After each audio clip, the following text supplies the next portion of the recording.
السلام عليكم ورحمة الله تعالى وبركاته. مرحبا بكم في شوات جديدة من شوات مسدولين.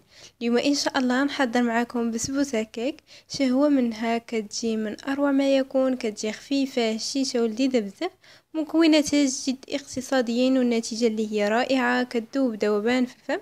نخليكم دابا مع المقادير وطريقة التحضير وفرجة ممتعة. بسم الله على بركة الله. في إناء غنوضع بيضة واحدة اللي تكون بدرجة حرارة المطبخ، وغنضيف عليها كأس إلا ربع من السكر سنيدة أي سكر حبيبات، لعبار بكأس ديال العنبان اللي السعة ديالو 200 مليلتر من السوائل. كنخلط الكل جيدا حتى يبداو يذوبوا ليا الحبيبات ديال السكر في البيض.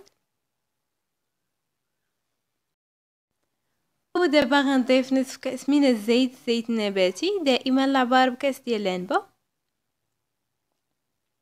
وكنرجع نخلط مزيان حتى كينسجم ليا الزيت مع باقي المكونات وما يبقاش ليا معزول بوحدو. وغنضيف علبة من الياغورت بنكهة الفستق، تقدروا ديروا اي نكهة كتفضلوا.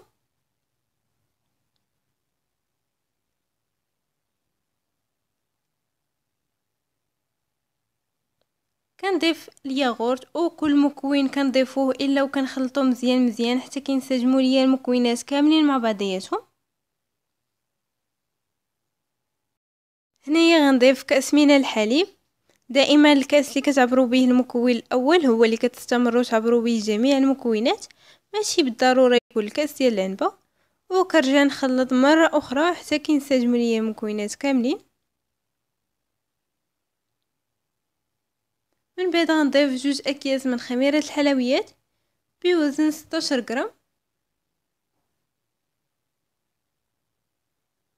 وكنحرك مزيان حتى ما يبقاوش ليا التكتلات اولا دوك الحبيبات ديال الخميره.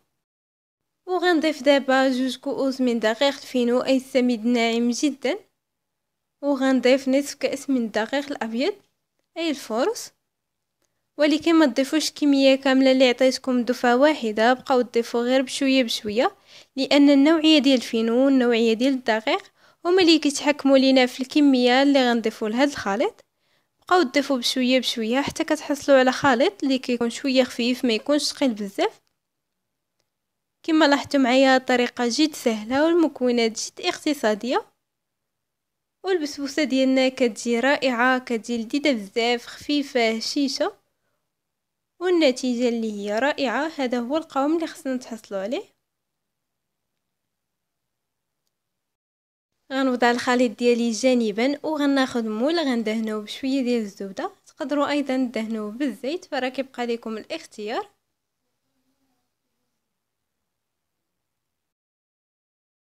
بالنسبه للقطر ديال المول ديالي فهو 28 سنتيمتر. دابا غناخذ شويه ديال الفينو غنوضعه في المول ديالي، وكنحاول انني ندوزو في المول ديالي كامل بهذه الطريقه هذه.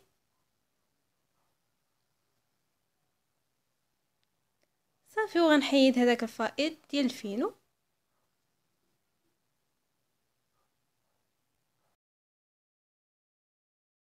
مباشره كنفرغ الخليط ديالي في مول، وغندخلو الفرن اللي مسخن من قبل اللي شعلت عليه ملي كنت كنخلط في البسبوسه ديالي.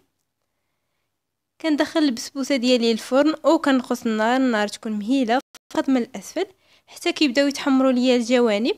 عاده كنشعل عليها من الاعلى كتاخذ ليا هذاك اللون الذهبي. صافي، وكنخرجها.